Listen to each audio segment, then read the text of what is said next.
ಇಷ್ಟು ದೊಡ್ಡ ಪ್ರಮಾಣದ ಸಣ್ಣದಲ್ಲ. 225 ಕೋಟಿ ಅಂದರೆ ಸಣ್ಣ ಅಮೌಂಟ್ ಅಲ್ಲ.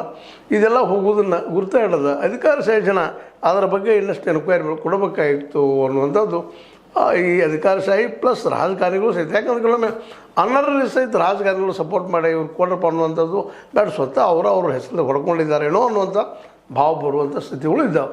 ಒಟ್ಟಾರೆಯಾಗಿ ಈ ಘಟನೆಯಿಂದಾಗೆ ಇಲ್ಲೇ ಕಾಂಗ್ರೆಸ್ ಇದ್ದು ಇವತ್ತೊಂದು ಮತ್ತೊಂದು ಪ್ರಶ್ನೆ ಎದುರಿಸಬೇಕು ಅಂತ ಪ್ರಸಂಗ ಬಂದದ. ಗೃಹಲಕ್ಷ್ಮಿಯಲ್ಲಿ ಅವ್ಯವಹಾರ ಆಗಿದ್ದನ್ನು ಇಲ್ಲಿವರೆಗೆ ನೀವು ಎನ್ಕ್ವೈರಿ ಯಾಕೆ ಮಾಡಲಿಲ್ಲ ಅನ್ನುವಂಥದ್ದು ಮೋಸ್ಟ್ಲಿ ಮಾಡ್ಬೋದು ಈಗ. ಯಾಕಂತಂದ್ರೆ ಈಗಂತ ಶಹೀದ್ ರಿಪೋರ್ಟ್ ಹೊರಗೆ ಬಂದದ. ಶಹೀದ್ ರಿಪೋರ್ಟ್ ಬಗ್ಗೆ ಎಲ್ಲ ವಿವರ ಗೊತ್ತು ಅದ CM ಅವ್ರಿಗೆ. ಅದೇ ಕಾರಣಕ್ಕೆ CM ಅವ್ರಿಗೆ ಹೊಸದಾಗಿರೋದ್ರಿಂದ ಮತ್ತು ಇಂಥ ಕಳಂಕಗಳು ಬರದಂಗೆ ಮಾಡಬೇಕಾಗಿತ್ತು. ನಮ್ಮ ತನಿಖಾ ಸಂಸ್ಥೆಗೆ ಈ ತನಿಖೆ ಮಾಡೋದು ಕೊಟ್ಟ ಅದರಿಂದ ಕೈ ತೊಳ್ಕೊಳ್ಳುವಂಥದ್ದು ಮೊದಲು ರಿಸಲ್ಟ್ ಬರಬೇಕದು. ಇವು ಹೆಂಗೆ ಯೋಗಿ ಆಜ್ಞಾದ್ರೆ ಏನೋ ಒಂದು ಹೇಳಿಬಿಟ್ರು, ಆದರೆ ಇವತ್ತು ರಿಸಲ್ಟ್ ಕೊಡೋಂಥ ಪ್ರಸಂಗ ಬಂದುಬಿಟ್ಟದ ಅವ್ರಿಗೆ.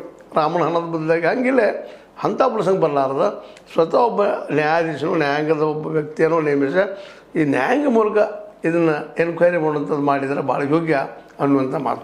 ಯಾಕಂದ್ರೆ ಈ ಫಲಾನುಭವಿಗಳ ಅರ್ಹತೆ ಏನು ಎಂತು ಅಂತ ಹೇಳೋ ಅವಶ್ಯಕತೆ ಇಲ್ಲ.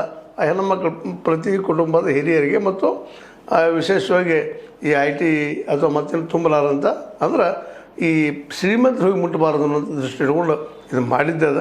ವಿಶೇಷವಾಗಿ ಇಲ್ಲಿ ಇನ್ನೂ ತಿಳಿಸಿ ಹೇಳ್ಬೇಕಾಗಿದ್ದಪ್ಪ ಅಂತಂದ್ರೆ BPL ಕಾರ್ಡ್ದಾರರಿಗೆ ವಿಶೇಷ ಸವಲತ್ತು ಸಿಗಬೇಕಾಗಿದೆ. ಯಾಕಂದ್ರೆ ಅವ್ರಿಗೆ ಭಾಳ ಅವಶ್ಯ ಇದೆ ಈ ದುಡ್ಡಿಂದು ಅವ್ರ ಬದುಕಿಗೆ. ಯಾಕಂದರೆ ಇವತ್ತು ಏರು ಮಾರ್ಕೆಟದಲ್ಲಿ ಇದು ಒಳ್ಳೆಯ ಸ್ಕೀಮ್ ಇದು.